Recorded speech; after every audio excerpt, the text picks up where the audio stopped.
काँग्रेसने लोकसभेच्या निवडणुकीत महाराष्ट्रात मोठ्या प्रमाणावर यश मिळवलं। काँग्रेसने राज्यात 13 जागांवर विजय मिळवत राज्यातील सर्वात मोठा पक्ष होण्याचा मान मिळवला।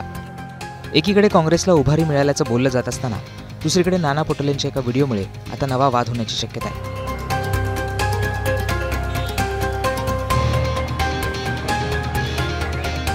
नाना पटोले सोमवारी अकोल्यातील वाडेगाव येथे एका कार्यक्रमानिमित्त आले होते। या कार्यक्रमानंतर नाना पटोले यांनी वाडेगावात मुक्कामी असलेल्या गजानन महाराजांच्या पालखीचं दर्शन घेतलं। ज्या मैदानावर पालखी थांबली होती त्या ठिकाणी पावसामुळे चिखल झाला होता। पटोलेंनी चिखलातून मार्ग काढत पालखीचं दर्शन घेतलं। मात्र गाडीजवळ येताच पटोलेंचे चिखलाने माखलेले पाय एका कार्यकर्त्याने पाण्याने धुतले।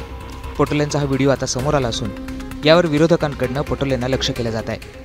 विजय गुरव असं पटोलेंचे पाय धुणाऱ्या काँग्रेस कार्यकर्त्याचं नाव असून तो शेगाव येथील रहिवासी आहे। या व्हिडिओवरून पटोलेंना लक्ष्य केलं जात असताना आता यावर पटोले काय प्रतिक्रिया देतात हे पाहणं देखील महत्त्वाचं असणार आहे। तुम्हाला पटोलेंच्या या व्हिडिओबाबत काय वाटतं हे आम्हाला कमेंट करून सांगायला विसरू नका।